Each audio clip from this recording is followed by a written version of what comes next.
Welcome, everyone, to the IHCD Global Webcast featuring Eric Garcia and his extraordinary new book. I'm Valerie Fletcher, the Executive Director of the Institute for Human-Centered Design. And I have to tell you that we reached out to Eric because we're so excited to read his book. And now that we have got Eric in our sphere, he feels like family. I'm going to quote from smarter writers than me in terms of describing this book.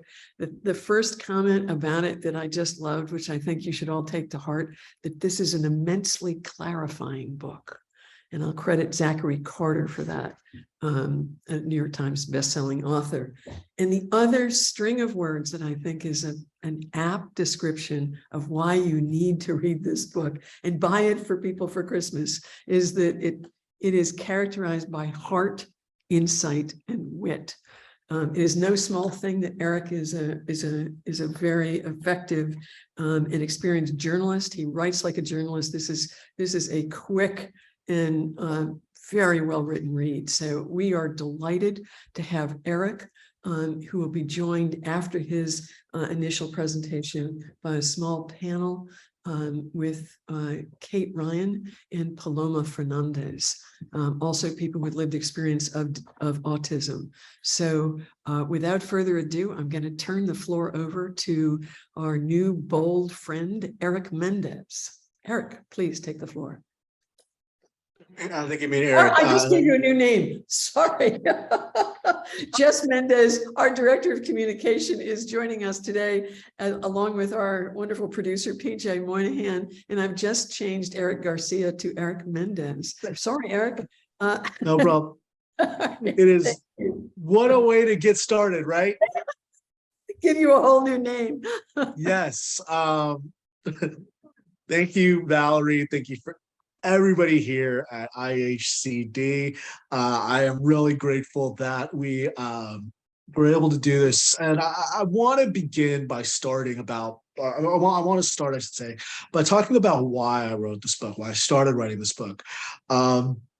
Back in 2015, I was at a party in Washington, D.C., and someone mentioned to me, I was at a party and then somebody offered me a drink, and I said, oh, I can't drink because a medicine I take, because I'm on the autism spectrum, doesn't mix with alcohol. And he said, oh, that is really interesting. There's a lot of people in Washington who are on the autism spectrum. And that was like, I didn't know that. At the time I was 24. I was living in a new city. I was out of college, kind of being, normal screw up person in my mid 20s. But that piqued my interest. And then what happened was around that same time, for those who don't remember, there was an outbreak of measles at Disneyland because a lot of parents didn't vaccinate their kids against measles because they were afraid that the MMR vaccine caused autism. Similarly, around that same time, Donald Trump was beginning to run for president. And in one of the first debates that he had, he talked about the epidemic of autism, and he talked about how vaccines were partially to blame for it, and as a result of that, that began me thinking that this was something that happened across the political spectrum, or I should say misunderstanding about autism happened across the political spectrum. And more than that, my feeling was, if we have bad information or bad ideas about autism, that must mean that we have bad policy surrounding autism. And, so I thought about it as a political journalist, and so that really set me off to write a piece for National Journal and The Atlantic that kind of ran in 2015, arguing that we should stop trying to cure autistic people and instead help them. We should instead focus on helping autistic people live more fulfilling lives. That happened, and then that led to the next question, which was, well, what would it look like? What does our current policy landscape look like in the United States when it comes to autism? And then on top of that, what does it look like? And then on top of that, how did our bad ideas create bad policy? And what could be done if we focused more on helping autistic people live more fulfilling lives rather than the current trajectory we're on. And on top of that, I was particularly interested in autistic people who get left out of the normal conversation around autism, which is to say, I was interested in people of color. I was interested in women, in LGBTQ plus people. On top of that, I really was curious to get the input of non-speaking autistic people and autistic people with intellectual disabilities, and really try to get their perspective. And really, I figured the only way that the best way I could do this is to really talk about is to really read just an excerpt from my book. This is from the chapter on race. So just background. As a third generation American, I often worry that I am too far removed from my family's roots in Mexico. The cruel irony is that I likely received my diagnosis because my family speaks English as our primary language, and we are largely assimilated. This does not make us better than those who have not assimilated as easily. Assimilation is often forced on immigrants, children of immigrants, and their grandchildren. It's the only way we have the opportunity to achieve a modicum of success in America. We're white English-speaking people, write most of the rules to the economy, politics, and culture. Sometimes the capacity to assimilate means the ability to access the tools to learn English and gain exposure to what is acceptable. Assimilation is capital, and those without the ability to assimilate often can't give their autistic children the chance to be accepted as autistic and therefore have their humanity accepted. A study published in 2013 in Pediatrics found that in a sample of 267 primary care pediatricians in California, 30.4% offered general developmental screenings and 42.9% offered screenings for autism spectrum disorders. Only 17.7% offered general developmental screenings in Spanish, and only 28.7% offered screenings for autism spectrum disorders in Spanish. Catherine Zuckerman, an associate professor at Oregon Health and Science University, who co-authored the study, said the irony is that people who are often assessed for autism because they have trouble communicating with people are often assessed for autism because they have trouble communicating with others. So if you go in to have your communication assessed by someone who doesn't speak the language that your family speaks, they use an interpreter. It's such a confusing situation for kids, she said, adding that on top of that, many assessment instruments aren't even validated in Spanish. We're using tools that we don't know how good they are, especially used by people who aren't doing it in the appropriate language, she told me. And that's even if you get to having a proper diagnosis, which a lot of families don't get to do. It's messed up in a lot of ways. Zuckerman told me that there had yet to be a study comparing Latino diagnosis rates to white diagnosis rates. She said that anecdotally, it is understood that there is a higher threshold for autistic Latinos to get diagnosed compared to white kids who fall roughly on the same spot on the autism spectrum. Those kids who aren't getting diagnosed with autism are being diagnosed with nothing, or they're being diagnosed with something else, she told me. These kids are almost functioning okay. And the downside of that is those are kids that actually benefit the most from therapy. Marianne Garcia, no relation to the author, is based in my dad's hometown of San Antonio, Texas. She told me she did not get diagnosed until she was 25. There's a reason I didn't get that diagnosis when I was younger, she said. It's because I don't come off that way. I'm different. My experiences as a minority have shaped my social responses. If somebody is telling me something in a rude tone, I automatically think, is it because I'm brown? Is it because I'm a woman? It could just be that I'm awkward and I don't realize it, or they don't understand me, or I'm throwing them off guard. Listening to Garcia's experience, I couldn't help but be reminded of my own path of getting diagnosed. My mom noticed that I wasn't developing in a normal manner. I had trouble nursing. I didn't walk until I was 18 months old, and hated the sound when the phone rang or when announcements were made in the grocery stores. When my family lived in Wisconsin, my mom read a newspaper article about autism screenings for preschool and kindergartners. She took me and my sister in, but initially the evaluators wanted to send me on my way. It was only after taking a second look at the results that they asked my mom to bring me back for more tests. It would be easy for me to say that race played a role, but more likely the criteria were still shifting. This is around the time that Asperger's syndrome was added to the DSM-4, and evaluators didn't initially catch something they should have. But midway through my evaluations, my mom got a job in Folsom, California, and my family moved halfway across the country. While we were there, my mom said I did not exhibit the stereotypical behaviors, behavioral problems that cause so many parents to somewhat callously describe their children as menaces. My mom said I didn't exhibit signs of aggression, but I did like to have pressure applied to me. So I'd lie on the ground underneath a beanbag chair to feel that weight and pressure. My mom said that the school kept saying I was fine because my young administrators did not want to spend money on the services. If you ask my mom, she also thinks I was overlooked because she also thinks that I was overlooked because we were Mexican American. The only reason I finally wound up with my diagnosis was due to coincidence. My dad's new boss was married to the director of special education programs in Sacramento County. Once my mom talked to her, I had no problem getting the accommodations at my school, and shortly thereafter was diagnosed with Asperger's. The fact I got the diagnosis thanks to my mom's relentless advocacy makes me feel grateful.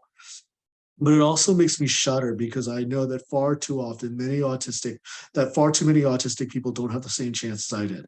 As my mom said, unbeknownst to us, we were pulled into a current that would prove to be to your great advantage. Everything had to go right.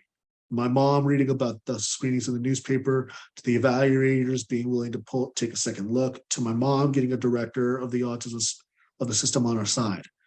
Furthermore, my mom was able to be a stay-at-home mom for the first 12 years of my life before my parents divorced. That enabled her to obtain much more information about my condition as possible. Both my parents spoke English as their first language, which allowed them to access information. As another study Zuckerman co-authored found, the biggest barrier to Latinos with limited English proficiency was parent knowledge about ASD and trusted providers. I didn't have to worry about that either. Biggest barrier to that non-Latino white families faced was stressed about the diagnostic process. Latinos with English proficiency like mine were similar to non-Latino whites overall, but the stress of the process was less common. Zuckerman told me these findings don't mean that Latino families didn't experience stress during the diagnostic process. They did, as did all families in the survey. But if parents don't understand what autism is, how to get help for their child, or what comes next, the process is going to be much more difficult. I had one parent once tell me, when the doctor told me my child had autism, I thought it was cancer and he was going to die, she said. I'm not saying most Latino parents think that, but Latino parents don't know as much about autism, as so that in and of itself is a huge marker of stress. And the reason I cite this is because we often talk about how the predominant culture's misunderstanding about autism leads to bad ideas. But on top of that, there is also if those misunderstandings happen in predominant cultures, the translation gets even further lost within minority communities. It gets overlooked within marginalized communities, I should say. It gets overlooked with people of color. It gets overlooked with LGBTQ plus people. It gets overlooked with women. And these gaps and these social in these social misunderstandings in turn make it harder for us to get the services to autistic people who really need it. It makes it harder for us to accept autistic people. And it makes it harder for us to give a roadmap to parents, loved ones, providers, educators to help make a better and more fulfilling life for autistic people. But the truth of the matter is that at the heart of all this misunderstanding is a general misunderstanding that autism is something to be feared, that autism is something to be avoided or to be fixed or mitigated, when in fact, autism is not something to be feared. It is something to be accepted. It is something to adapt to. It is something that we must adjust our expectations around. And it should require us to rethink what it means to be a full human being. One of the things that really stood out to me was when I was reading the writings of Ole Iver Lovaas, and he basically said that autistic people were not fully human from the beginning, or he basically started with not human beings. Meanwhile, but autistic people are full human beings as they are, even if they can't speak, even if they have intellectual disabilities, especially if they have those. They are still human beings and they deserve our respect and, more importantly, our love. And it requires us to ask ourselves, who do we consider human? Who do we consider valuable, and who do we consider worth our time? Who do we consider worth our resources? Who do we consider worth investing in? Once we do that, we are forced to ask ourselves hard questions about why we think that some people are more valuable than others, about why we discard people with disabilities when we should be taking care of them. And it forces us to think about what it means to what it means to be a human being. And I think that that is one of the reasons why autism is something that is so feared and misunderstood, because ultimately disability forces us to look at ourselves. It forces us to think about what makes a good life and what constitutes a good and whole, happy person. And that is scary to many people. But we should be able to look at autistic people, see what their needs are, address them, and then reevaluate what it means to be human ourselves. And I don't want to keep on going, so I'm going to end it there. So thank you very much.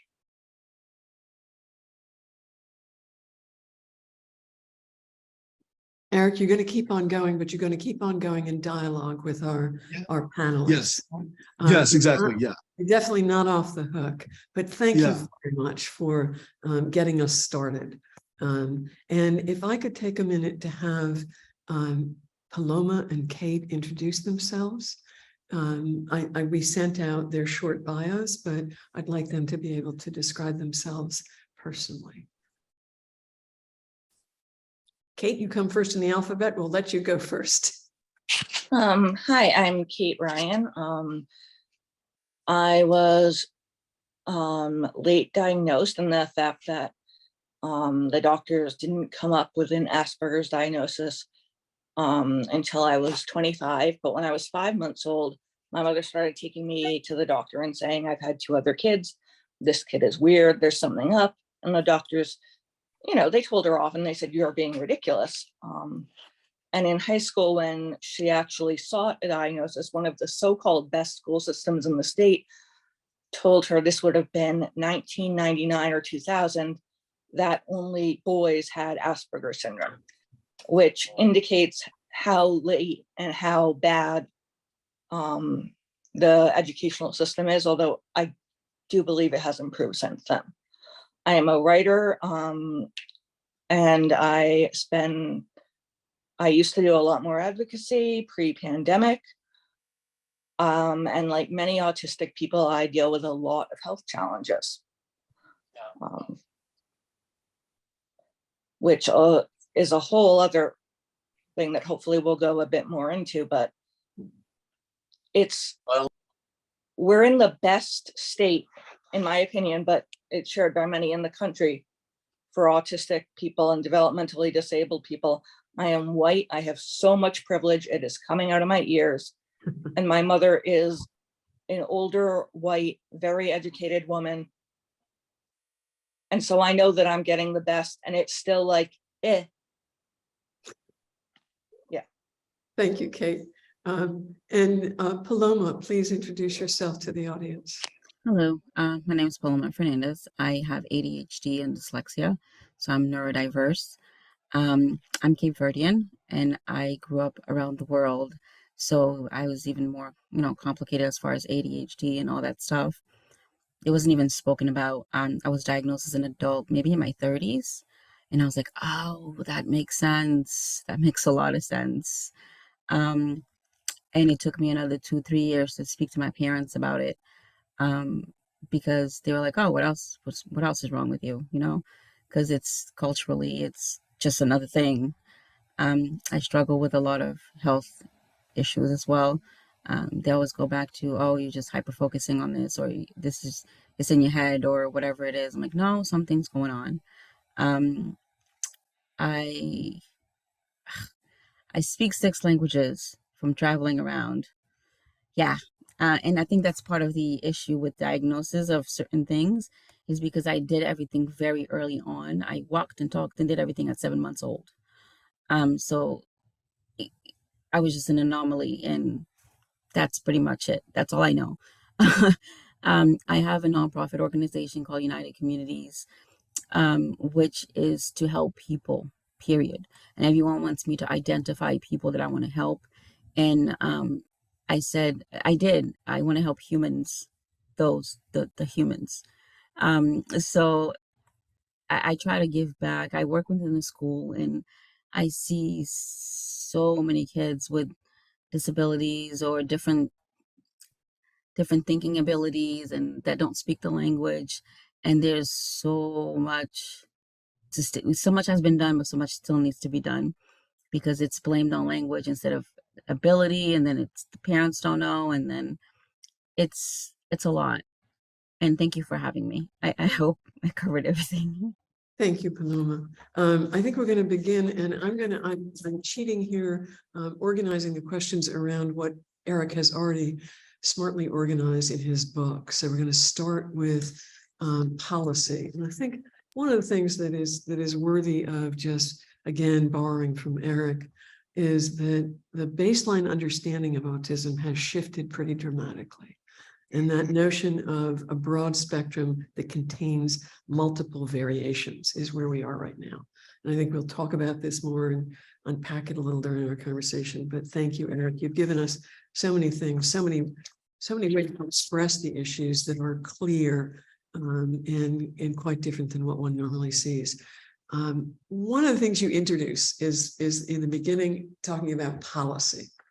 Yeah. And all of you and Kate and Paloma are really people who come from what we sometimes call the spectrum generation, due to fundamental shifts in understanding about autism, but also about growing up in a world in which civil rights, at least in the United States, have been available, whether they were used or not. They've been available throughout your lifetime. They weren't something that arrived after you had already grown, or, this is part of the world that you met. And I think that, of course, includes the critical legislation of Individuals with Disabilities Education Act, IDEA, in the school system, and then the Americans with Disabilities Act, which passed in 1990. So these are really critical changes in the political context in the United States. What has it done for your opportunity versus what existed for people in earlier times? Eric, you want to lead us off there? I can tee it off. I mean, you mentioned that this is 1990. I'm 31. I'm going to be 32 in like 2 weeks. So, but like that is, the ink was barely dry when I was born. I was in my mom's womb when the ADA passed. So this is fairly new. I think the most important thing to recognize is that this is all fairly new. On top of that, I think the other thing to recognize is that the science, or I should say, our understanding of the science change, is still fairly new. Autism was fascinating. When I went back and I read through old clippings of autism in newspaper or magazine articles, autism and childhood schizophrenia were almost used interchangeably, like up until like the 1970s at some because autism didn't get a separate diagnosis from schizophrenia until 1980 in the Diagnostic and Statistical Manual of Mental Disorders. So like that is important to recognize, and that policy paradigm shift of changing disability to seeing it as a civil rights issue is so. I mean, it's something that I grew up with. It's just like that's normal, but we should also take into account that is fairly relatively new. And it's also, but like that set a roadmap. So I don't think that I can't speak for Paloma and I can't speak for Kate, but I don't think that I would be able to have graduated college without like things like the ADA or IDEA. I don't think that I would be able to have a job without the ADA. I don't think that I would have gotten the right diagnosis without the expanded diagnostic criteria. So it was incredibly important. At the same time, it was still, it wasn't perfect. I think the most important thing to recognize about the ADA, this is a little, forgive me for being a little wonky about this, but like, it's an incredibly passive law.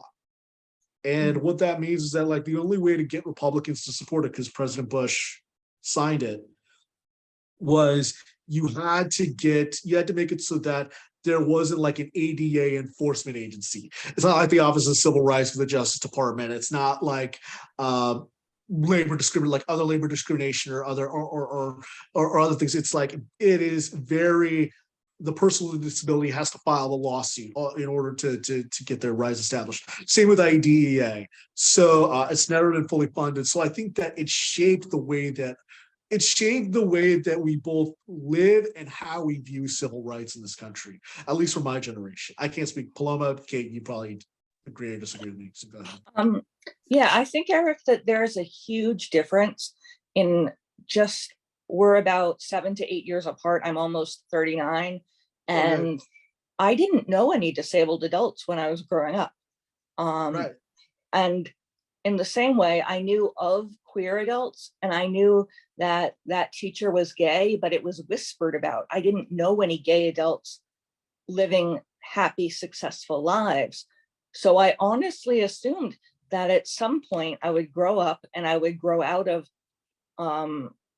my diagnoses of, anxiety and speech delay and eventually PDD-NOS.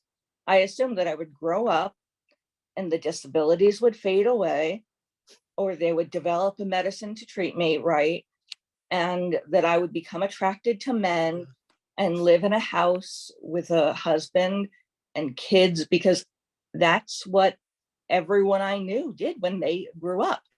But I grew up and that didn't happen. And I think that for me, marriage equality was probably a bigger law in terms of how I see myself than the ADA, because as I got older and I developed my identity as a queer person and I joined the queer disabled community, I saw people living lives and living happy and fulfilled lives in all sorts of ways. And I don't work. I live off Social Security that I qualified for because my mother kept every single piece of paper from when I was 3 years old, and they were purple, with like that purple mimeograph ink that you can still kind of smell. Yes. Yes. Yeah. So we can go back and we can see that exactly what I was like at 3. So I qualified for Social Security based on that. And I think that it's important to expose kids to all lives, to the fact that you don't have to do anything really as an adult except be a good person. And being a good person means so many different things. And you can be a good person as an atheist, as a lesbian, as someone who doesn't contribute to society in a traditional way. Our puritanical values in Massachusetts and the fact that the United States has long been on the road to Christofascism influences our culture a lot, but you can step out of that culture. You can say, wow, there's other things. And I've been radicalized by people like Lydia Brown, by so many writers, none of their name, Bill Peace, who was a wonderful, wonderful man.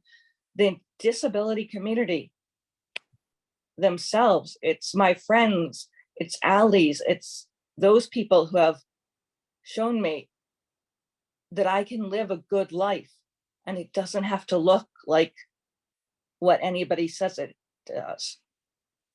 If that makes any sense. It does make Totally. sense. It totally makes sense. It absolutely makes sense. Paloma, you were about to say something, so I'll defer to you.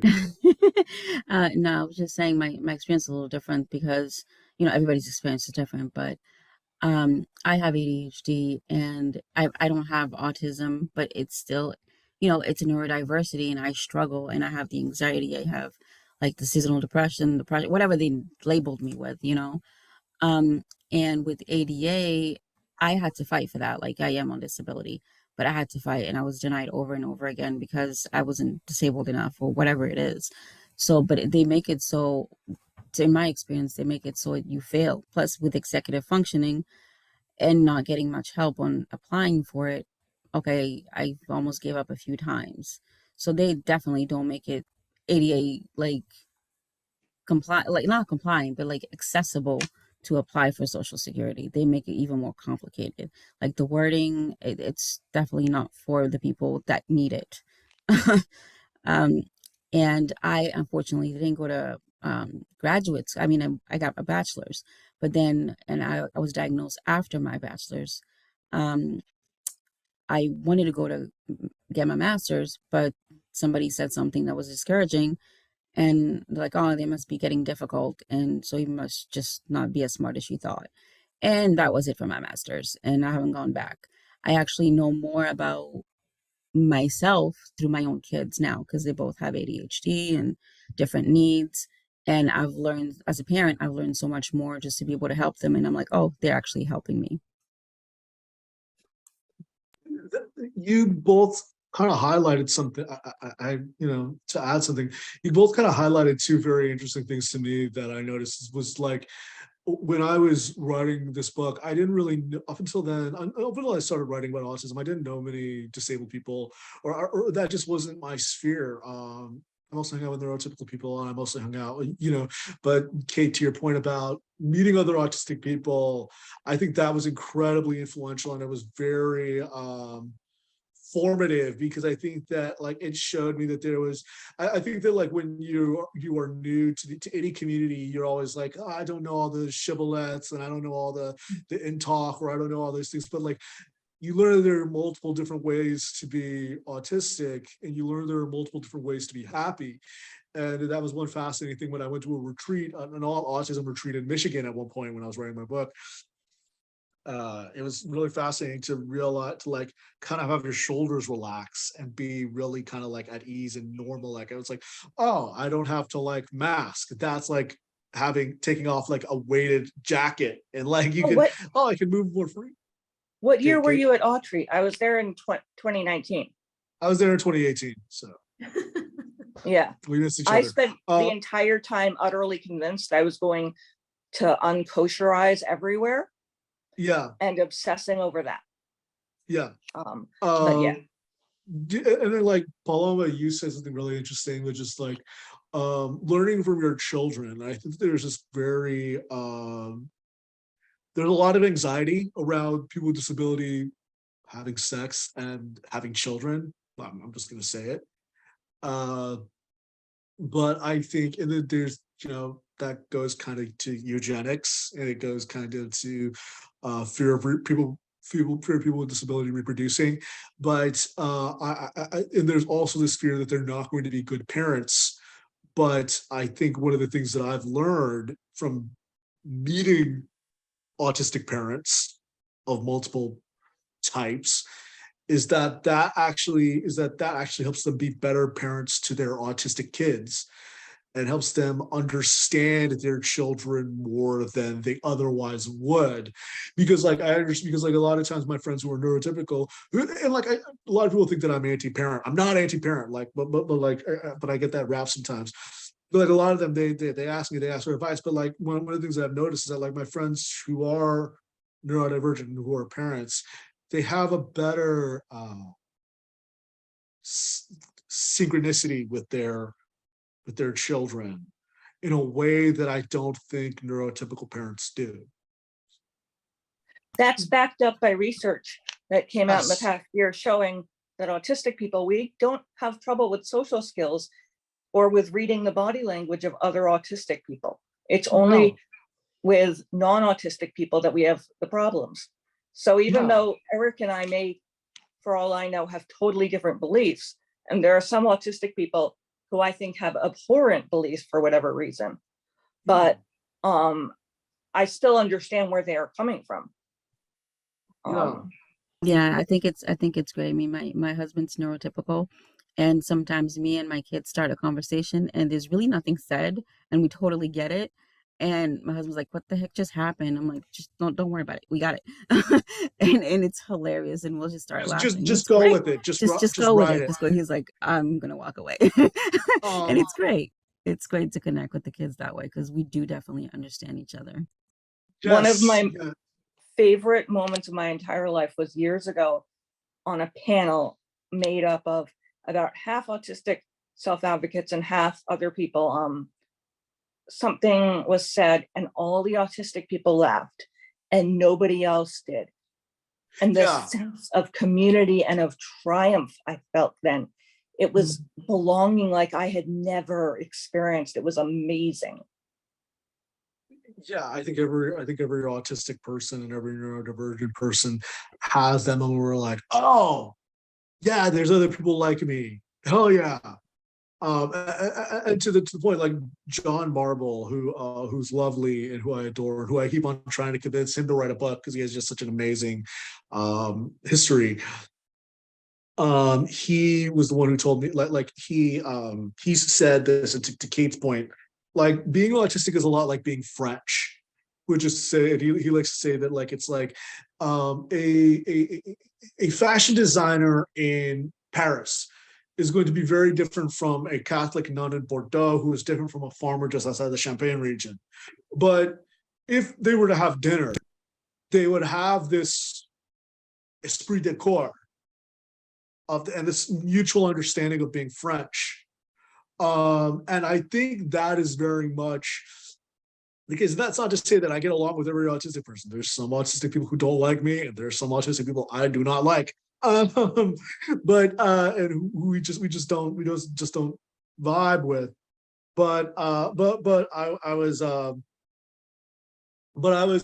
definitely no, but like I think that there is definitely like, if I were to have dinner with Kate, or if I were to have dinner with Paloma, because I have ADHD as well, within like 20-30 minutes we would be on the same wavelength.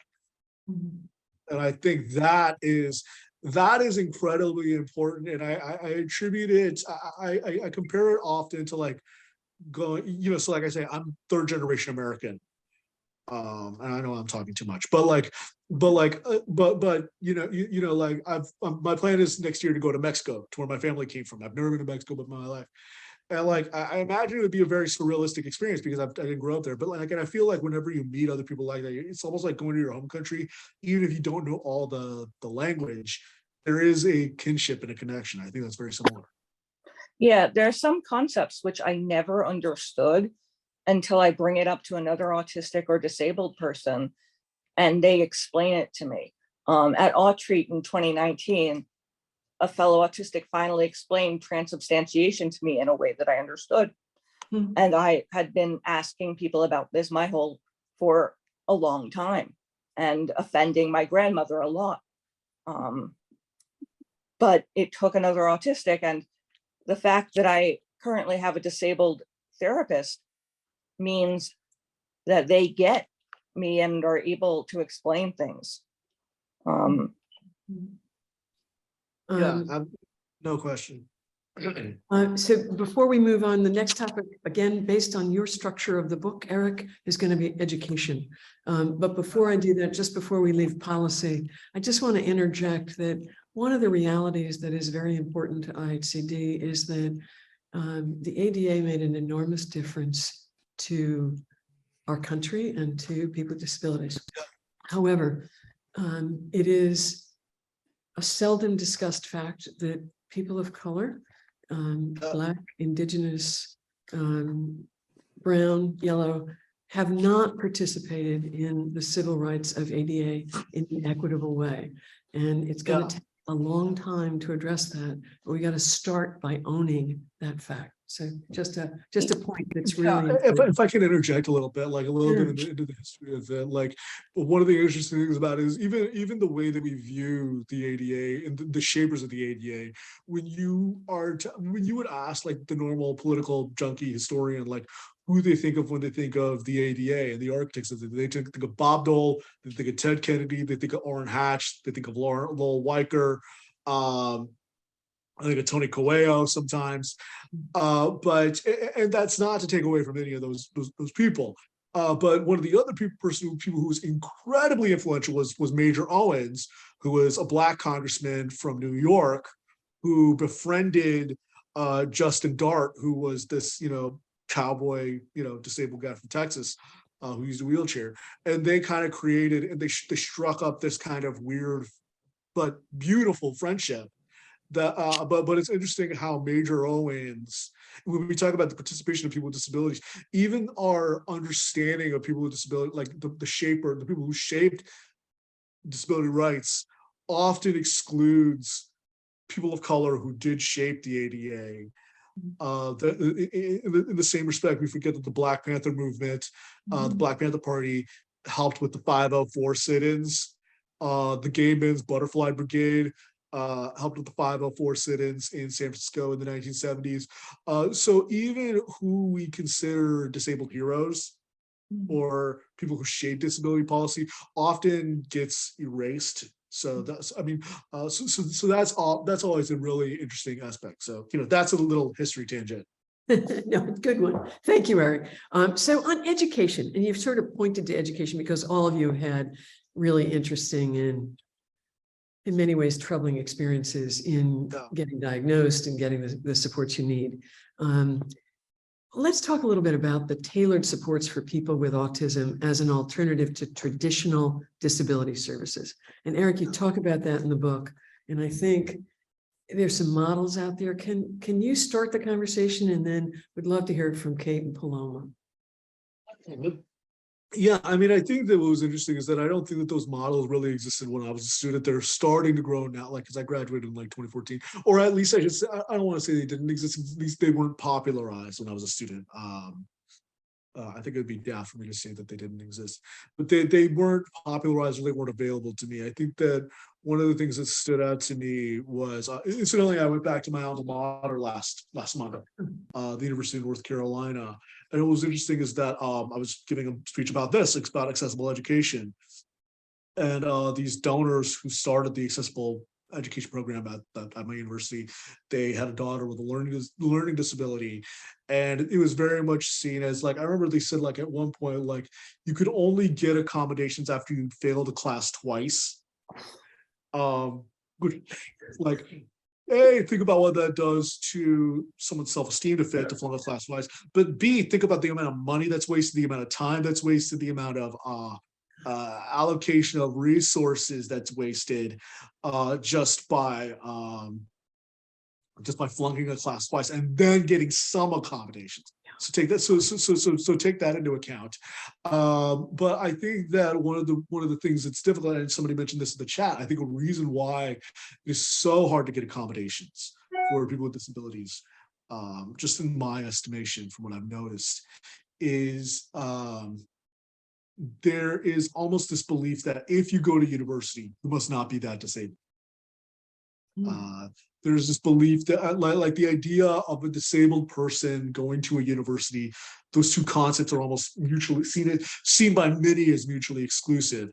And that creates a real genuine gap. And that makes it all the harder for disabled students to succeed through school and move their way through school. Because I think one of the important things to recognize is that I believe that higher education, and I'm just talking about higher ed, we could talk about K-12 another time, but like the disability accommodations in higher education are governed by the ADA, and I believe Section 504, Title II of the ADA, I think, Title II or Title III, and Section 504 of the Rehabilitation Act of 1974. So that makes it very hard. There's not a specific ADA specific, there's not a higher ed specific law for disability ed education. So I think that makes it very difficult. Kate, Paloma, comments about education? I honestly don't really know what you're talking about. I will say that the accommodations, so this is something that I really don't think the generation below me did, but in elementary school, we had to write all of our final drafts in script, and it had to be legible. And we weren't allowed to type things yet. And when I started being allowed to type things, I got a lot wordier because it was so much easier than writing in script. I'm pretty sure that many kids today don't even learn it. So simple things like that, although, technology improves and we improve, and I think that college for me was fine, except that I could have done without all the other students there. I was there to learn, and a lot of people weren't, and that was just not something that I could understand. I didn't get why people weren't as enthusiastic about learning as I was. And it really frustrated me. But I went to grad school because Leslie offered me a free year of it, and I got a useless degree. So I have a lot of fancy useless degrees. But it was fine. I think that in retrospect, what would have helped is a couple years. I wish that there was more time. Instead of everyone being pressed into go to college, go to grad school, get a job on this timeline, people accepting that it's okay to live at home a while more. It's okay to do things on your own time. It's okay to not live in the dorms. They did give me a single dorm room, which was the best accommodation, because I could not figure out roommates, and roommates could not figure out me, especially around the whole drinking thing. I didn't understand why you would want to do this thing that tasted nasty and made you throw up. And it cost a lot of money. So, yeah. Paloma, on the issue of higher ed, Higher ed, I'm not really sure because, like I said, I wasn't diagnosed till after I got out of school. I could have used the accommodations. Would I have gotten them? I'm not sure. I mean, I did fine, quote unquote, without them. I had a lot of support from friends and family and things like that. But I could speak about K to 12, and yeah, I could take over the whole thing from K to 12.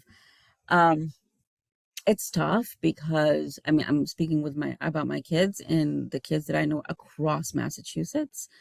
Like Eric was saying, there's nothing basically consistent. There's nothing consistent, and then teachers are not really educated. It's like teachers go to school and they learn about this thing, and then if you don't specialize on this thing, then they're not going to learn about it, and then they get special education kids, and then somebody else has to come in. But then if that person's not there, it's really, really, really broken.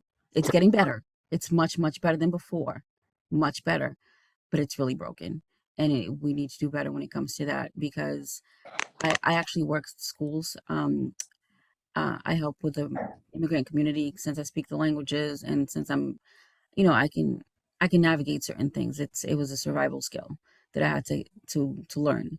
And if I didn't work for the schools, I wouldn't understand half of the stuff as far as special education and how to ask for certain IEPs and ask for specific things.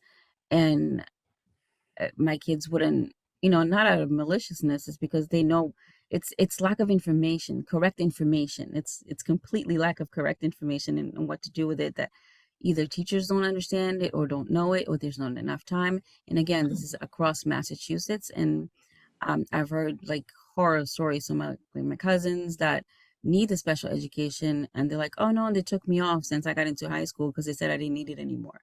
I'm like, we're gonna have to talk. Yes, you still need it. You still need the accommodations. So it's come a long way, but it still has a long way to go. One thing that I want to mention, not specifically related to the accommodations, but just in childhood in general, was I was given an enormous amount of time outside on my own with nothing really to play with but my own imagination and the neighborhood kids and my siblings. And I think that was an enormous benefit. We had so much more recess then, and our playground was huge. We had at least 45 minutes to an hour of outside time, no matter how cold it was. It was common knowledge that kids had to be outside for at least an hour a day, or else. I don't actually know what the or was. We just had to be outside. So I roamed everywhere and I got to know my neighborhood. We got wet, we got muddy, we definitely got scars and a lot of bike accidents. But we learned so much, and being connected to nature is so important to autistic people and neurodiverse people, and being grounded, and today I don't see kids being outside on their own as much. Mhm. And in some ways it was definitely more dangerous. We didn't have cell phones. We didn't even have 911 for most of my childhood. We had like a number taped next to the phone. And I think that my parents were pretty brave to do it. But they also didn't have a choice. We were all latchkey kids then. So it just happened. But as a result, I had a huge imagination, and my brother and I could go out into a yard and just play made up things. And if a tree went down, that would be our fort for weeks and weeks. It was so exciting when a tree fell over because so much more to do. So it's stuff like that that kids don't get these days, that build all of the motor skills, and fine and gross, it goes all together. And if I tell parents of autistic kids, teach your kid to swim and let them out. Kate, that's such an important point. Eric, on the next book, you're gonna have to talk about being outside. No, I'm actually going to say Darren McNulty has a great book. Darren McNulty, who I think is Scottish or Irish, he'll kill me, but like he has a book called Diary of a Young Naturalist. It's fantastic, and it talks about the love of nature. Say it again. So what's the title of the book? Diary of a Young Naturalist. Dara, I think he's basically like a young Oliver Sacks. But I love his work. He's Northern Irish. He's 18 years old. He has an amazing book. He's a fantastic writer, and he just he's autistic, and he has this. He writes about nature in such a lyrical way that I adore him, and I adore his writing. So. Thank you. We will make sure that that's in the chat. Moving on from education to work, again, taking Eric's cues on the structure of the book. Eric quotes speechwriter Michael Gerson about the soft bigotry of low expectations. Could you talk about that? Yeah, like, I mean, I should say that, like, I grew up, my parents were Republicans for a long time. So like my mom's a Democrat now, but like we grew up, my parents were Bush Republicans. And I really liked that language. Like I was, I got some of the best special education I got when I was living in Texas when George W. Bush was governor. That's like one forgotten part of the Bush legacy. And I've often said, like, had Bush not gone to Iraq, his legacy would have been being a good governor on special education, or being a good president on special education. But I think that my problem with the soft bigotry of low expectations is that we deal with is that we often will say that for non-speaking autistic people or people with intellectual disabilities, that we shouldn't expect them to go to college, or we shouldn't think that that's a possibility. And in the same way, we often think that it's impossible for autistic people, even quote unquote high functioning autistic people, to do well in college or to be thriving in their careers or have any kind of accomplishments. And so the soft bigotry of low expectations to me is really kind of insulting. And I should say, this is something that conservatives and liberals do. Liberals think that, oh, we're doing something nice for the disabled people, and conservatives are just like, screw those kids. So like it's something that happens a lot on both ends. So I think that, like, I don't really like the soft bigotry of low expectations, because once again, you're looking at what a disabled person can accomplish based on what neurotypical people think, rather than what people with disabilities can think. And we immediately set the bar so low that we don't allocate any resources for them to accomplish anything. So Kate or Paloma, on issues of work and this phenomenon of low expectation. Yeah, I spent 10 years going on interviews, and I never got past the many interviews. But I was also never given a chance to do the work, which I could have done, but I never got past the interviews. And even today, there are some people who have gotten, oh goodness, there's a woman out in Lexington who makes her living off of correcting autistic behaviors. But I think that it's time that we need to say, you know what? There's nothing wrong with autistic behaviors. If somebody can do the work, then it doesn't matter. I never got past the interviews, and then I developed fibromyalgia and other spine and muscle stuff, which mean I can't work now. But I could have if someone had given me a chance, but nobody ever did. And so thank you for supporting me for the rest of my life, taxpayers. The thing, Kate, I hate to pull on over where you go. I think one of the things that I notice whenever people get diagnosed later, there's almost kind of this feeling of mourning of the lost opportunities that otherwise could have happened had you gotten the right supports. It's almost kind of like this, oh my God, what could I have done? Oh, definitely. And in the meantime, the menial jobs that I did led to me developing disc problems, which will leave me in constant, terrible pain for the rest of my life. So, yeah, but that's I defer to you. what it is. I had the opposite problem. I had too many high expectations. So I can speak to that. Because I do speak the 6 languages, and because with the ADHD, like I can do multiple things at once, there was too much put on to me at work. It was like, oh, can you do this? Can you do that? Can you do this? I can manage it, but then I burn out really quickly. So it was the high expectations for me. It's like, oh, she can do it. And me not being able to say no, or not knowing how to say no, or I like setting the boundaries. I've learned since then. I do like where I am now because they're very accommodating. I do work part-time, and it's for my mental health. It's because I love it. It's because I want to get out. But it's always been the opposite for me. Paloma can do this, Paloma can do that, and she'll figure it out. And yep, she got it. And that's draining. There needs to be, I always think it's funny when I say this sentence, because with ADHD, it's hard to find a balance, but there needs to be a balance, and low expectations, not high expectation. Expect expect from the person. That's what's accurate from the person. Thank you. One of the things Eric writes about is the challenge of interviews, and Kate touched on it. And we heard a lot of complaints about the interview process as the point at which hopes for a job die. And I think people are still not paying much attention to it.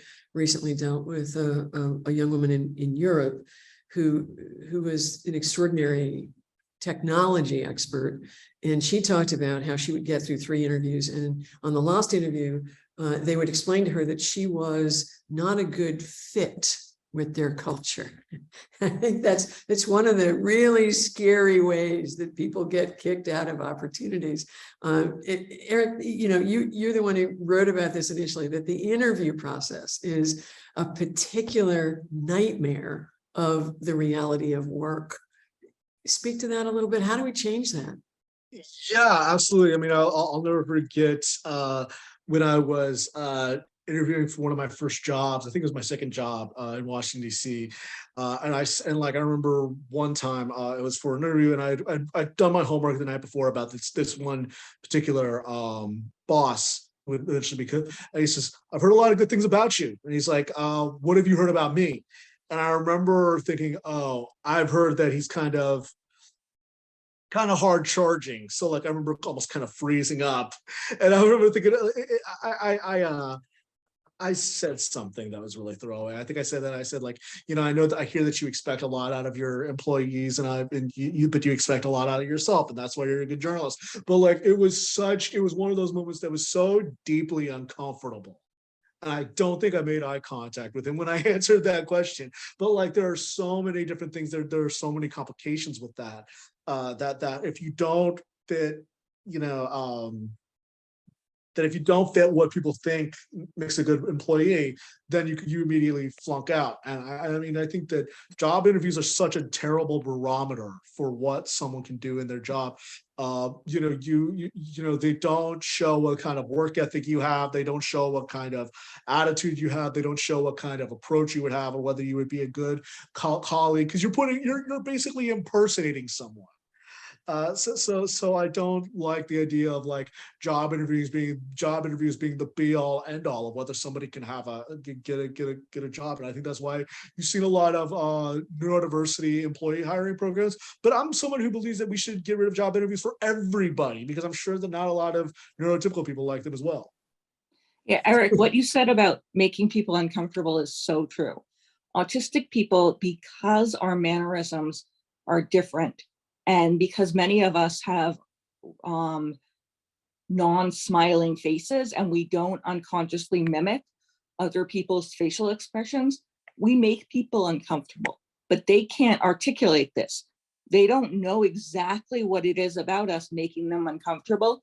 They just get this weird feeling. It's like that weird feeling that you get around a creep. And people don't like us as a result. And also because we tend to immediately get to the heart of a problem and try to fix it. Whereas other people will form a committee, light some candles, say a prayer, turn around 3 times and dance before getting to the edge of the problem. We're like, this is it wrong. This needs to be done. And we're used to being uncomfortable. We've spent our entire lives being uncomfortable. So we don't actually, I mean, I went to the housing authority recently and I said, you need to hire a new pest control company. This one is not working, obviously. I still have whatever. And I know that I'm making people uncomfortable, but I don't care. I want the problem solved. And I think people also can feel incompetent around us because we do have this trick of getting straight to the heart of the problem and wanting to fix it then, if only so that the child stops screaming, you know? Like I know that I do make my siblings uncomfortable sometimes when a kid is, because I'm the sort of pre-pandemic, I was the on-call person for vacations, watching and, childcare emergencies. And I'm just like, I will get to the kid and I will pick them up to stop the crying. And the books say, cry it out. And I'm like, nope, gonna pick up the baby, stop them crying. We will get to the problem. We will pick it up and we will get rid of it to stop the noise and let us go back to bed. But before we leave the world of work, can we talk for a minute? Just curious what you think about what has been a big push nationally by often big companies to do corporate hiring initiatives for autistic people. And, Eric notes a number of those in the book. There's one in Massachusetts. I don't want to bag on them too much, because I think that there's often they come from a good place. But more than any of these kind of programs, I think before you do any kind of hiring initiative, you have to focus on the neurodivergent employees you have already, because whether you know it or not, you have neurodivergent employees. They just don't come out, or they don't talk about it, or whatever. So focus on that. And then I think more than anything, before you even open the place, open the doors, think about retention, think about growth, think about neurodivergent employees are just deal with the same things that every other employee does.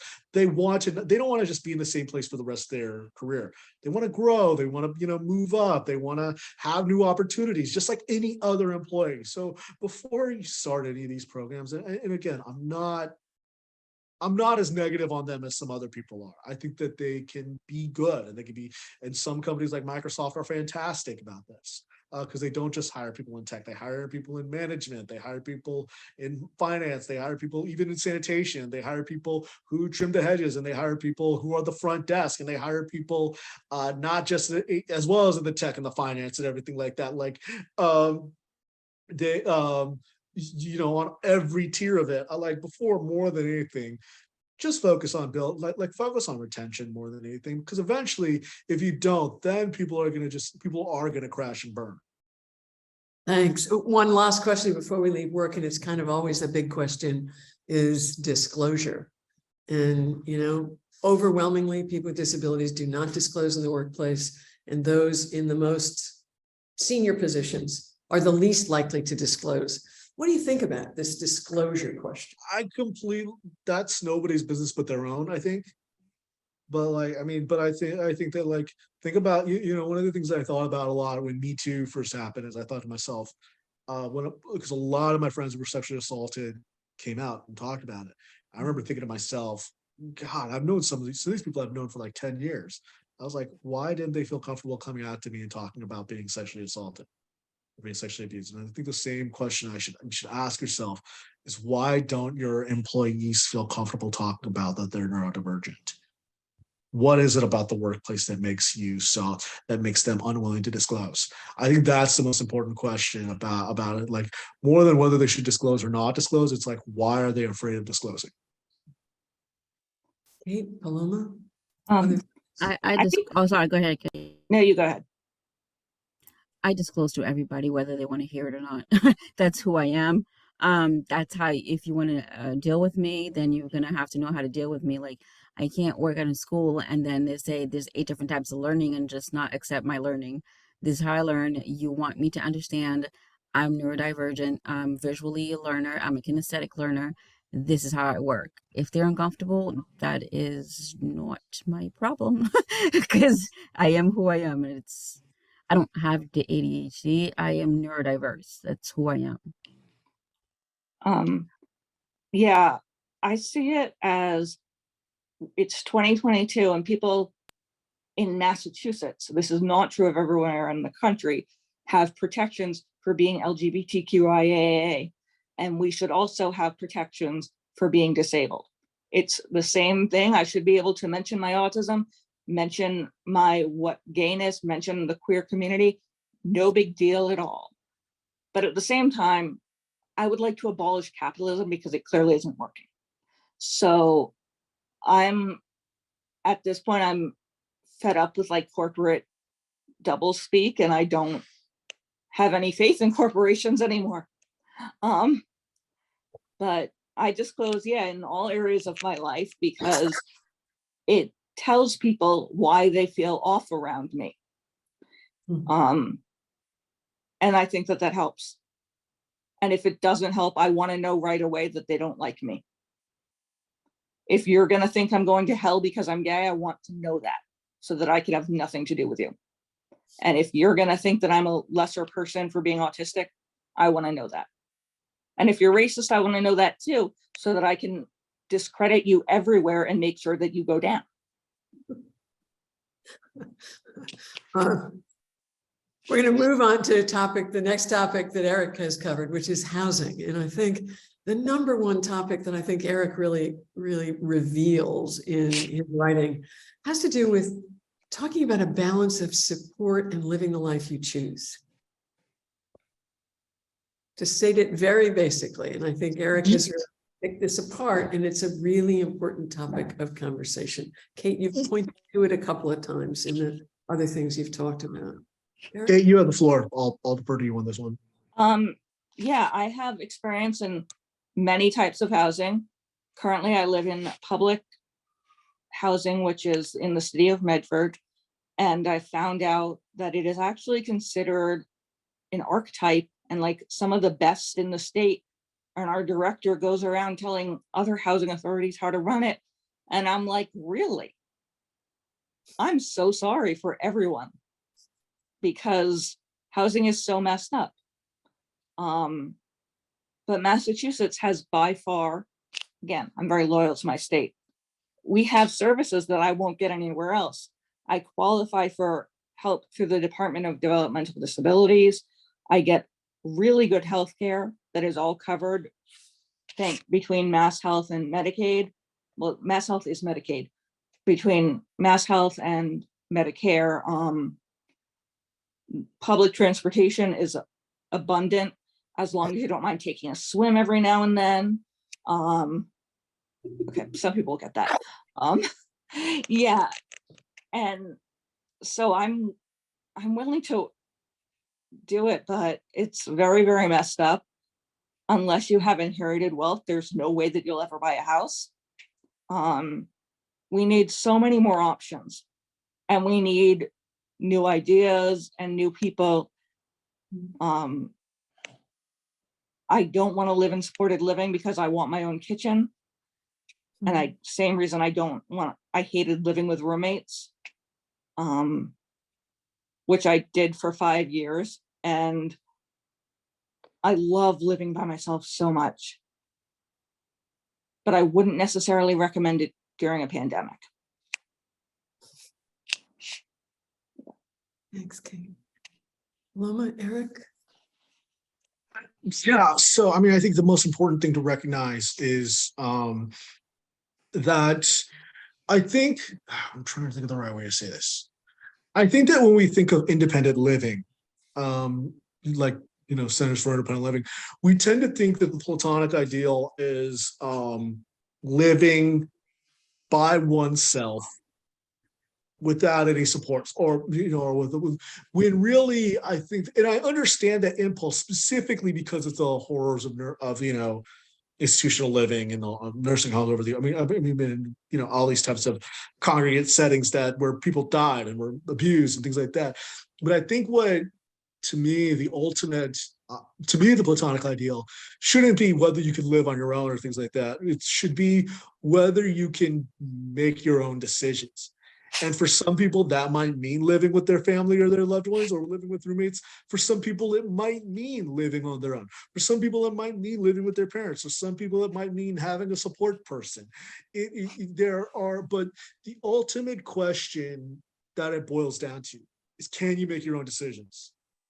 And independence or interdependence or any of those things, the central question that should be asked is, can they actually make their own decisions, or is it being governed by someone else? I think that's the most important thing. So, like, for example, one thing that we talk about in policy language, and I think Paloma and Kate know this, is this thing called institutional bias, which is to say that Medicaid home and community-based services only pays for room and board if you are in a congregate care setting.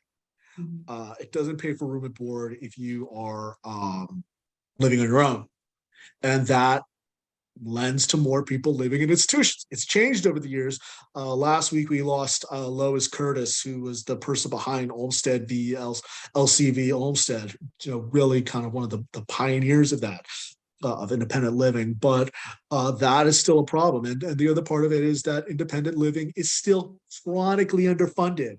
The wait lists are anywhere from 700,000 to like 600,000 or like 800,000, depending on what states you live in, like nationwide, but it's widely varying depending on where you live. It's chronically underfunded, and it has never gotten the amount of money that it deserves. So I think that when you talk about independent living, it should be, can this person make their own decisions? I know that sounds so simplistic, but it's really To me, the most important thing is something that it's not my idea. It was definitely made up by other people, but a place in a group home is okay if it passes the burrito test, which is if you wake up at 2 a.m. and you want a burrito, can you go and get a burrito and put it in the microwave and eat it assuming that you aren't fasting or you don't have, health considerations? Will a staff member help you at 2 a.m. to eat your burrito? Can you make that decision? Because the vast majority of people, even if they're not making their own medical or legal decisions, know when they're hungry and they know what foods they like. So can they do this? And if not, it's not a good sign. People need that. They need to pass the burrito test. It's a good one. And it really is called the burrito test. Yeah, you can do that. Terrific. Yeah, thank you, Kate. Paloma, any thoughts on this housing question? I can't really speak on housing as far as independent living and things like it. Well, as far as institutionalized or things like that. Well, the only thing I can think of to speak of is the services in place for someone like me, where I am on disability, and there's a million opportunities for people to come in and help me, but because there's other people in my house, they can't do it. Uh, so how's that going to work? Like, because my fiance lives with me, well, he can clean, so they can't bring somebody in to clean and help me out, which I might have some help with executive functioning. So, but they won't do it.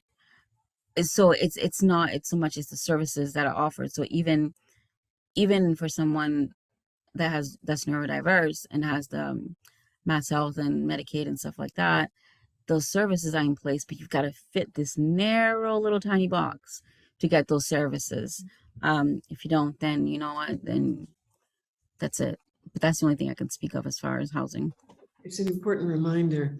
One last point on housing. Are there any great models that you've uncovered? Anybody? Eric, I know you've been looking at this issue. Are there? Yeah, I mean, I think Maybe the ultimate question, you know, the Medicaid home and community-based model and supported living are obviously great. Problem is that they're just underfunded.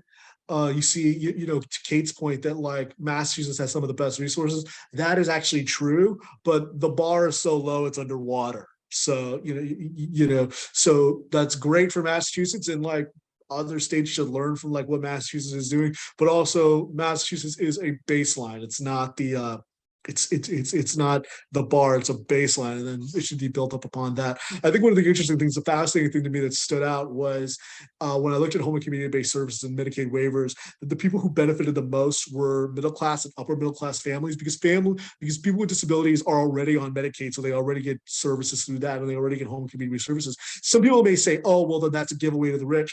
I think it's the opposite thing. I think that when you have a program that is universalized, it actually allows upper middle class people to recognize that these are important programs, and it leads to better lobbying. It leads to the standards being raised more than they otherwise would. So I think that, and also, you know, upper middle class folks can be disabled too. So, you know.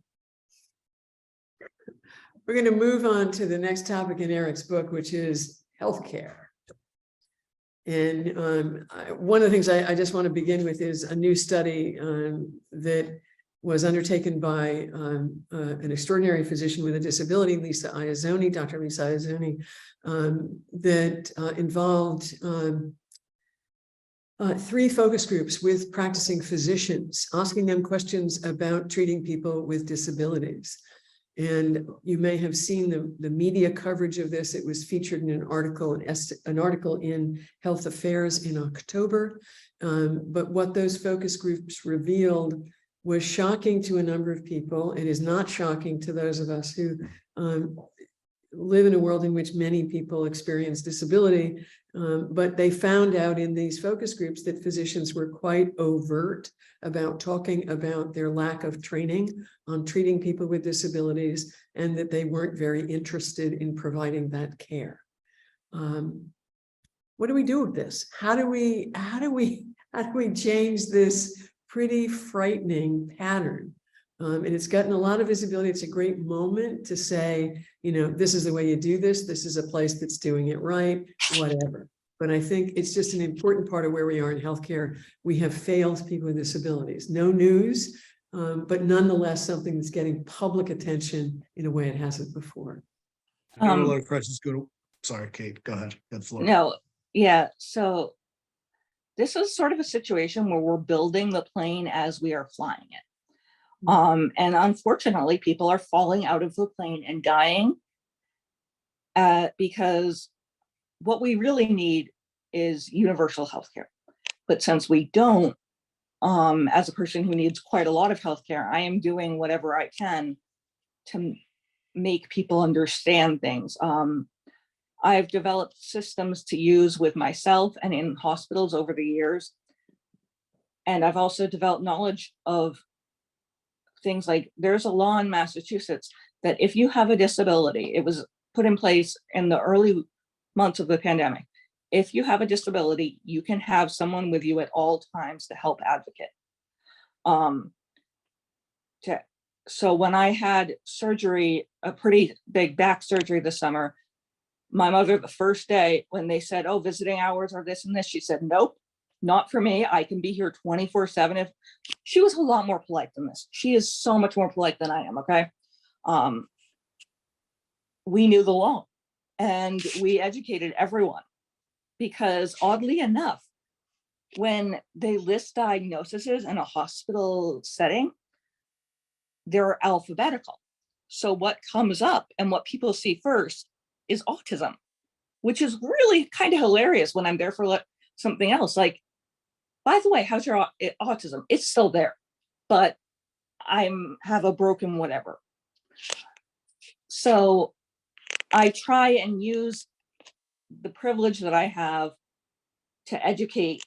I mean, not when I'm not screaming in pain and stuff, to educate people and to reach out to people in medical settings. I used to participate in something called Operation House Call, which sent students out to your house, because doctors don't like complicated people. My surgeon is very frustrated because my surgery didn't work, and 95% of them do. And I'm like, okay, whatever. Stuff doesn't work for me. I'm weird. Autistic bodies are weird. It's not just in the brain, it is in the entire body. We will get the teeny amount of side effects. If 0.001% of people get this happen to them, it'll happen. I still get a high fever no matter on every COVID booster. I still get the most random side effects. We have autoimmune diseases, we have allergies you've never heard of. We have POTS and Ehlers-Danlos and fibromyalgia in droves, to the point where I read that Ehlers-Danlos is a rare disease. And I'm like, how can it be rare? I know so many people with it. We are weird. And we have no choice but to hang on and keep going. Because one of the number one killers of autistic people is ourselves. Suicide. Yeah, suicide. Suicide. Yeah, It's one of the reasons our average lifespan is 36. Oh my God. to that point, the two biggest killers of autistic people without intellectual disabilities are heart disease and suicide. Yeah. And I think for people with intellectual disabilities, I'll have to go back and read the study. It was epilepsy, and I think something like circulatory diseases, something like that. I'll have to go back and check. But Epilepsy suicide, is very, very common. yeah, and death brought on by epileptic seizures is Yeah, like the SUDEP. yeah, it is incredibly far too common. To the point that I've said is that like the amount of autistic people I know who have tried to kill themselves is horrifying.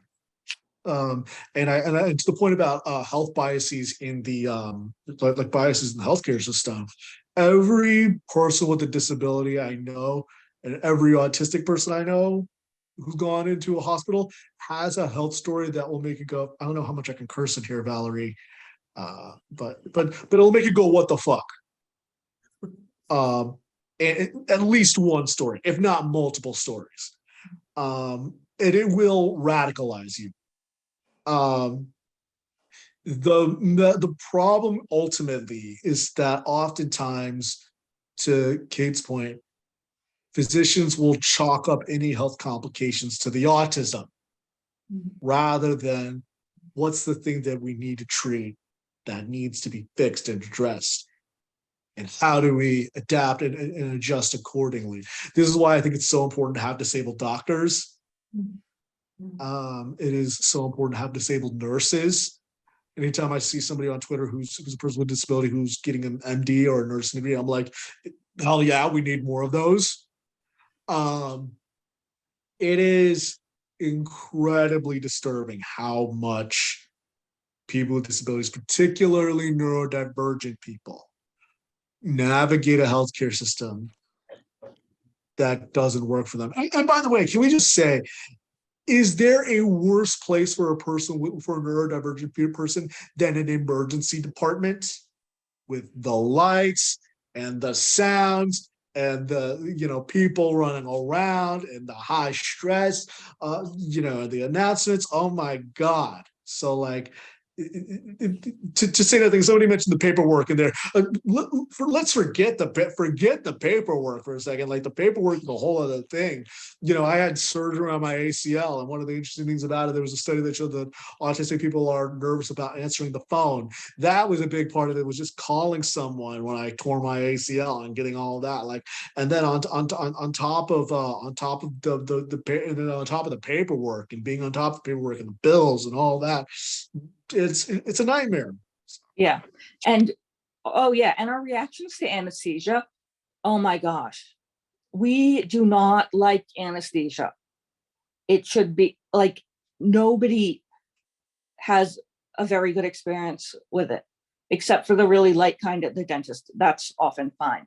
But oh my gosh, no matter how many times my mom and I have told my medical team, I will come out of anesthesia trying to kill the entire hospital, basically. They never quite understand how violent I'm going to be coming out of anesthesia. And they're always surprised that, I managed to rip out all of my IVs and all the medical tape coming out of it after surgery, which I shouldn't have been able to do that. It's really weird because I love sleeping, but anesthesia, just something about it interacts with our brains. Every autistic person I know has weird reactions. Kate, you wrote a story, you wrote an article in 2017 called Autism, What ERs and Hospitals Need to Know. It's a long time ago, given all you've been through since, but do you have a copy you can share in the chat of that? Because I have always thought it was one of the best things I'd read. I definitely don't, but I can, I'm on my iPad. I can email it to you from my laptop in a day or two. Terrific. We'll send it to the people who are participating, because I really think it's a practical guide that I've never seen it elsewhere. Yeah, the other unfortunate thing is in the Boston area, I didn't learn this until at least my mid or late 20s. We have something called teaching hospitals, which are different from regular hospitals. And I never knew that. And I grew up with the idea that there were residents and they change every time you go in. But apparently that's not true in other parts of the country. Like residents, but who's going to be in an ER and stuff changes rapidly. Every single person who enters your room is going to be a different person. And all white men look alike to me, except for my brother. I have a fair degree of face blindness, like a lot of autistic people. I recognize people by their voices usually. And my blind friends and I have discovered I have about the same facial recognition they do. So every person who comes in expects that I'll remember who they are. And I have no idea who they are. All white men look alike. They're all identical. And this is why we need more diversity in medicine. No, not just that, obviously, for a zillion reasons, but it's one reason. Because they all look alike and they all think that you know exactly who they are. And half of them think that they're like the king of everything and they know they don't know a thing. They do not know a thing. But I'm biased against them. I'm sorry to all the white men here. I find it very interesting because, I have ADHD, right? And I keep saying that, and I have autism, and I know that's all neurodiversity, but everything that you're saying is anesthesia doesn't work on me, and I have a bleeding disorder, and I have fibromyalgia, and I have a tachycardia. And when I tell the dentist it's not going to work, they go, "Oh, it's just because you're anxious." I'm like, "No, it is not going to work. It's just not going to work." They're like, "Well, we'll try it." And they can't give me more anesthesia than they're supposed to, because then my heart will go at 200 and just that's pretty much it. So I have a hard time finding dentists. And then every time I have to go back over and over and over and over again and get the work redone, because I can never find somebody that can do it. And like you said, with the hospitals, the teaching hospitals, I always find somebody that's great because they're learning and they find me fascinating. And then they go because, they did great with me. So then they go. So I never understand why frustrating. Why do people need to test it? Like you say that this doesn't work on me, and they go, okay, well, we'll just see. It reminds me of the time my mother and I put a microwave out, and my brother said, why are you throwing that away? And we said, it catches on fire when you put something in it. And what does he do? He plugs it in, he puts something in it, and it caught on fire. I mean, when we tell you something that we know about our bodies, we're not just pulling it out of nowhere. I'm not going to react to opioids. They're not going to give me any pain relief ever. They Nope. are going to make me very loopy. Yeah. And if I have social skills that are really, really good and I'm looking you in the eye, I probably have a pretty high fever. Because that's another fun thing that happens to autistic people. For some reason, our social skills, this has been documented and it's kind of hilarious. Our social skills can go very much higher when we have a high fever. There's all this weird stuff. The medical community is like, I don't know why that is though, but like somebody really should look into that. You think, but they don't. They just want to know, like, will a 4-year-old autistic kid choose the red or the blue ball? And how can we make them choose the right ball instead of what anesthesia will not kill us? We want to give people in the audience a chance to ask questions, but there's a couple of other topics that we want to at least have a single bit of discussion on. And of course, the all-important topic of relationships. And one of the things that Eric talks about in his book was the first time I'd seen it, maybe I'm just the last to know, but you talk about online dating as a preference for a lot of autistic people. Can you talk about that? So I should say some prefer it to others, not everyone. Online dating is kind of a trash fire for me, but like that's just because I live in Washington D.C. But that's a whole other thing. Sorry, Mom. But I mean, I think that online dating can be good because like everybody knows what they want. Like there's not like, it's like, is this person flirting with me or are they not flirting? Like if you're on a dating app, like 99% of the time you guys know what you want. So that works. But like, I mean, I think that dating as a whole for being an autistic person, it's just different. It's not to say it's better or worse, like, because like a lot of people are like, oh, would you want to date somebody who's autistic or somebody who's neurotypical? And my answer is just like, I want to date somebody who's cool, like what their neurotype is almost secondary. Now I vibe really well with a lot of autistic women, and I'm heterosexual, so like I vibe well with a lot of autistic women. Yeah. Though like my gay friends, especially even my gay male friends, like who are autistic, like they have their own trials and tribulations. So my condolences to them too. But like but on top, but like I think that's just my whole thing is always like I vibe well with autistic women, like, but that doesn't mean that like, but like I vibe well with non-autistic women. So like it ultimately comes down to like, do I like this person? Do I enjoy spending time with them and all of that, So like that more than anything is the most important criteria for me, not whether they're on the spectrum or not. Any thoughts on that from either Kate or Paloma? I choose to not discuss this in public because it's a very private thing. Sure. But I will say that autistic people are vastly more likely to be queer. And so I think it is much harder for people who are raised in communities that do not allow or who do not see being queer as a viable lifestyle, because they often must choose and I know autistic people who have had to choose, and it is heartbreaking, between being their true selves and getting family support. And I'm absolutely certain that there are untold numbers of autistic people who know that they are queer, but who need family support to live, so they can't. And our society encourages this, unfortunately. People have to make the choice to stay in the closet so that they can survive. Thank you, Kate. I've been with my fiance for 20 years.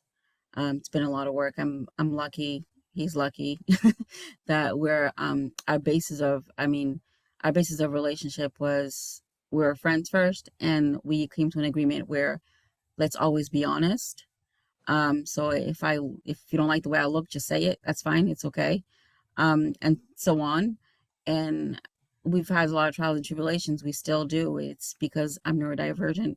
He's not, and he tries to understand, and I try to understand. And but we just work, because it's a lot of work, and we never gave up. And he's very supportive, and I'm supportive. But there's nothing. I've made a lot of different choices because I've never known like boundaries, or does this person like me, or does this person not like me, or whatever. But for the past 20 years, this is all I know. So but it's a lot of work and a lot of honesty and a lot of not liking the honesty sometimes, but not liking it sometimes. But he says if you dish it out, he's got to give it back. So I do appreciate the honesty, but sometimes he doesn't like my honesty. He's like, you're just mean. I'm like, no, you said be honest. And that's what I'm saying. Like, I'm listening a lot about the neurodiversities. I've never really I'm always the one speaking about it, but like listening to our commonalities, it's just, I get now why we get each other. If you tell a neurodivergent person to be honest, you like 50% of the time. What was that, Eric? If you ask a neurodivergent person to be honest, like 50% of the time, you're gonna regret it. Oh. Oh no, he's the one. Yeah, exactly. He asked me to be honest. I couldn't. That's honesty. I think people have really enjoyed the candor of the panel's comments. You've got all kinds of fans sending notes through chat.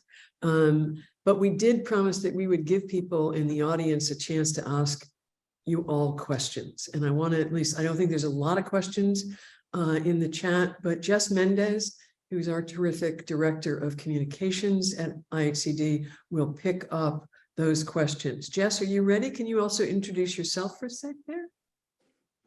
Good afternoon, everyone. I've been enjoying every second of this conversation. So thank you, Kate, Paloma, and Eric for joining us today.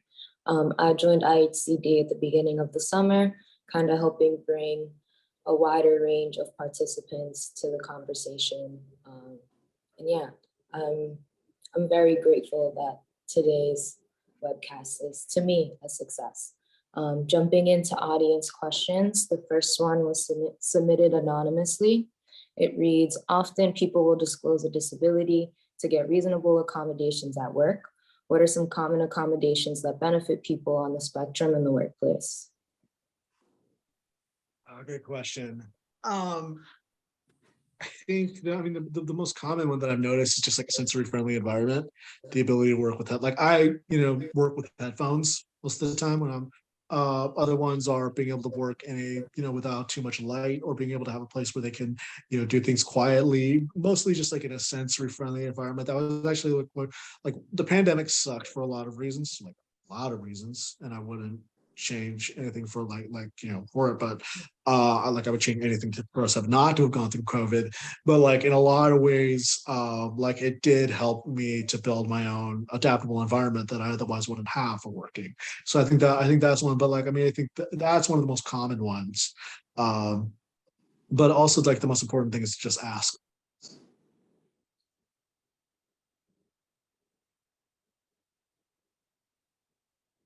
And Kate, do you have anything?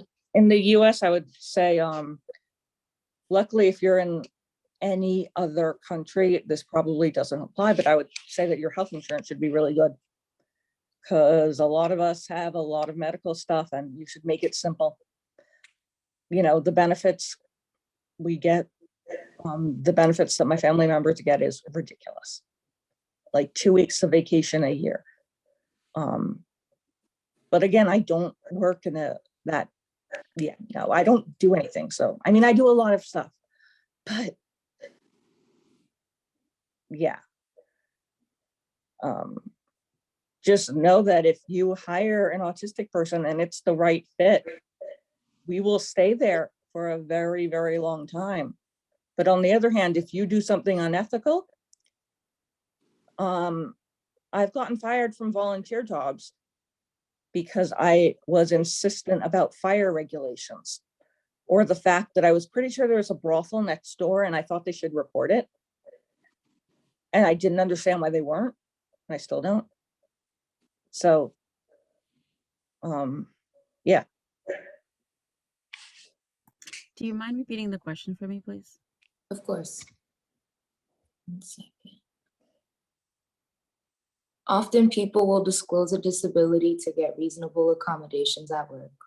What are some common accommodations that benefit people on the spectrum in the workplace? I think just I don't like to generalize, but I know where we're going because, I think it's very important to say, hey, what works for you? Because it might not work for somebody else. But I think that everybody should ask people, like, how do you understand? How do you learn? How do you process? Because that way there's a better opportunity for communication, for good communication where people can understand and process. So, like, and does it include no sound? Does it include written? Does it include verbal? What does it include? Because if I'm getting directions, like, my job is great because it's in a school, so I'm with kids, so I can just be me. But if somebody wants me to do something, I really need paper in front of me to be able to read it, to be able to, oh, did I forget what that was, or keep going. But I also agree with Kate 110%. Insurance, because I would love to do certain things full time, and that is what's stopping me, is Yes. insurance. I mean, I could work in a school full time because it's only like it's not that big of a day and they're so accommodating, but the insurance, I can't move forward. Insurance is probably the biggest thing. Yeah. And like on top of that, like a lot of people, on top of that, a lot of reason why a lot of people with disabilities can't find work, even if they, is that Medicaid provides things that other insurers can't or don't.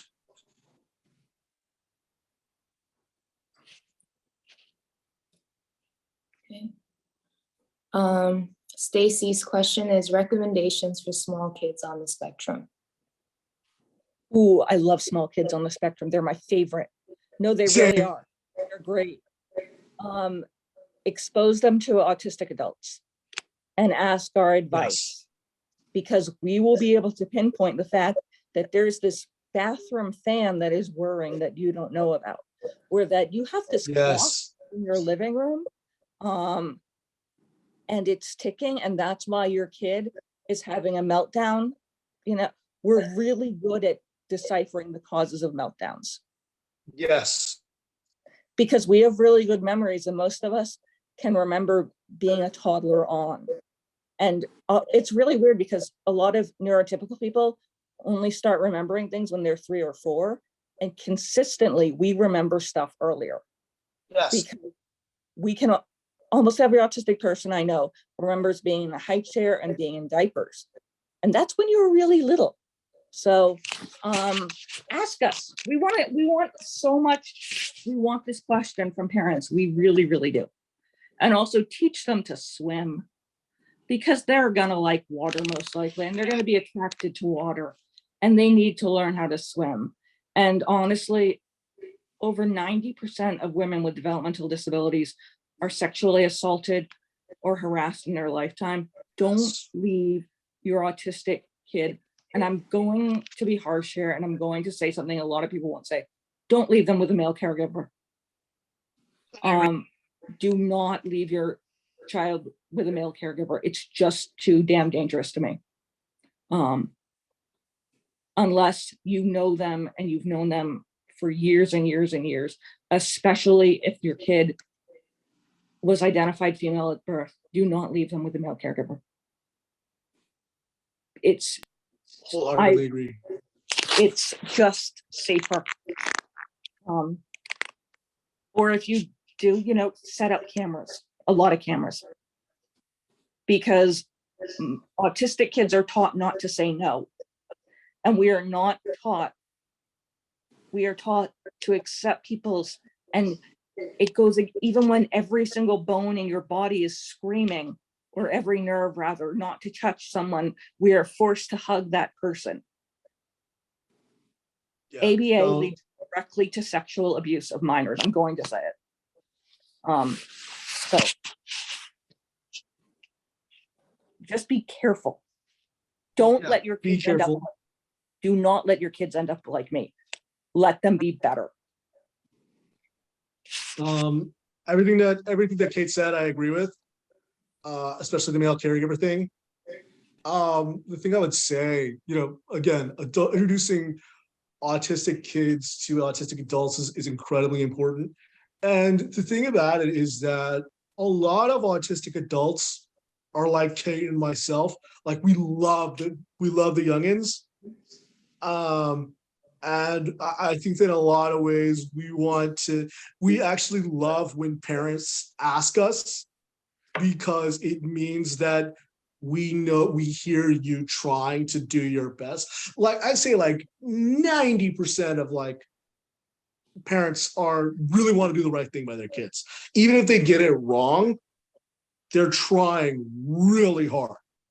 And oftentimes when they get it wrong, it's just because they're exposed to, that's the only game in town, like ABA or whatever, or Autism Speaks. Like oftentimes that's like the only thing that they're exposed to. So like, so like when you talk to us, we're like, yeah, no, whatever you need. At least that's my experience. Yeah, and be aware that we have really, really, really good memories. And even if a person is nonverbal, it does not mean that 15 years later, they will not come out and say, Mom, when you said that you don't drink and that at the time you had wine after dinner, what did you mean by that? And you'll be like, you were 4, you didn't understand that. Yeah, they did. Yes. They just Yes. didn't have the language to ask about it for 15 or 20 years. In my 20s, I said to my mom, why did you say that those neighbors were friends? Were they actually gay? And she blanches and she goes, it was easier. She didn't realize that I remember that. I totally remembered it. We have the, yeah. So don't be alarmed. Like, it's cool. Yeah. Don't freak out. Like, yeah, but like, no, like legitimately autistic adults are more than willing to help. And like, oftentimes anytime my friends, because like I have friends now who are parents, which is a whole weird thing about like being in your 30s. But like when they say like, no, I want to, like, what can I do? I really take like I'm really honored. I'm really happy, because I'm like, no, you're doing the right, like you trust me with this, because like most parents, their kids are the most valuable thing that they have. But like I would say that, like, start from the baseline of recognizing that your kid is fully human, as much human as their other. If you have multiple kids and some of them are neurotypical, recognize they have all the same hopes, needs, and desires, or even if they're different, that their hopes and needs and dreams and all that are just as valid as as everyone else. I think the other one is like, treat them like, presume competence and presume that they understand everything. That's to Kate's point, like yeah, that part is funny, but like, recognize that they see everything just like your other kids do, and they absorb everything just like your other kids do. Those are the most important things to recognize. And I think it is incredibly important, especially if you're not autistic, to expose them to autistic adults, to give them a template about what their life could be like. Yeah, and so another random thing that I tell parents is, be careful around magic and religion, because we tend to believe in magic later yeah, than other kids, because we're not cool enough oftentimes to get like the playground whispers, when I kind of hate to break it to everyone, but everyone knows that Santa isn't real. So we often believe in Santa later, and we can develop, a lot of us are huge readers, and a lot of kids' books treat magic as real. And, then you can have a situation where I was 13 and freaking out in the Holocaust Memorial Museum in DC, because they put us in an elevator and said, this is just like it was when the Jews were in cattle cars to Auschwitz. And I interpreted that as we were about to be transported back in time, because I still thought that time travel was possible. And you get some really weird ideas. So make sure that your kid has a very firm grounding in whatever you choose. because our belief systems can, instead of going ABC, they might go A, Pennsylvania, hyphen, fan, Q, 2D instead. So just be very careful. And especially if you're overly religious and you grow up and you're going to choose that your religion is one that proselytizes people, autistic proselytizers are the most annoying people on earth. Do not teach your autistic kid to proselytize. I agree with everything that they're saying, and I have 2 kids that are neurodivergent. Absolutely, 100% everything that they're saying. Again, like I even had asked somebody to help me because it was a coach or something to help me organize my kid, help him get organized in school and everything. And his answer was like, "Well, you're neurodivergent. He's neurodivergent. It's the best thing to connect." And I was so angry. But then the other day we were playing and we were laughing instead of organizing. And I was like, oh, that's what he meant. So connecting kids to other people like them is 110% the best thing you could do for your child. Sweet. So this is the final audience question, and we'll wrap up after. Specific to Eric, was there any point in your research that you came across differences between those who use person-first language and identify person-first language, and how those on the autism spectrum identify?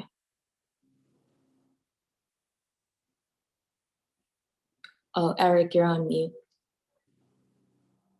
Good question. I think there's really an age divide. I think that like, I've noticed like autistic people over like 45, 50 tend to prefer person first. Or, you know, just because that was what they grew up with. But a lot of people, especially people younger than 30, especially like people in their 20s or teens, my God, they prefer identity first, for, at least in my experience. I think it's just because that was the terminology that was used at the time.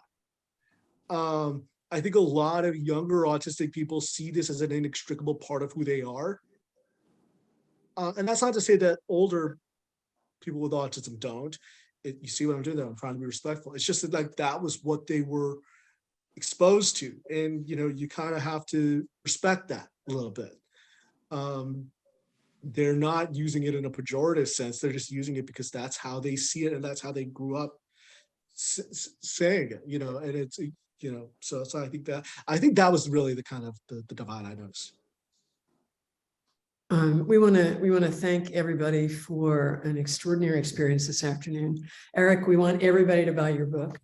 You have raised the bar about the opportunity to understand better the autism experience. We're Not Broken, folks, available any bookstore, Amazon, Barnes and Noble, everybody's got it. So Your small bookstores, support your local bookstores. all the small ones, all your neighborhood bookstores, everybody's got We're Not Broken. It's a very, you know, very easy to get book. So please do yourself a favor and get that book. But I really want to thank Eric and Kate and Paloma for your time and your candor this afternoon, and just really being so generous and sharing your thoughts with our audience. And I want everybody to know that we will be taking the webcast, and PJ and Jess are going to make it into a fully accessible, available, free package on our website as soon as we do the final edits for the captioning. And thanks to Joyful Signing for the excellent work they do on our captioning. So this Okay, then apologies to anyone who ever listens to this if I offended you, because I probably did, and I'm very, very sorry that I offended you. Because, well, yeah. Okay. It's cool. I know I've offended people. Yeah, and Kate, you should know that throughout the webinar chat, there have been a pretty steady stream of comments thanking you. So I don't think you have to worry about that. Can I say something about that? I've in my journey of neurodiversity, what I've learned to stop apologizing so much and saying thank you for allowing me to be me, and thank you for accepting me, instead of saying I'm sorry, because you're not here intentionally offending somebody. You're just being your unapologetic self. So to me, that's how I am, and I say thank you for allowing me to be me. All right, be well all, and thanks a million. It's been a pleasure and a privilege. Thank you. Thank you.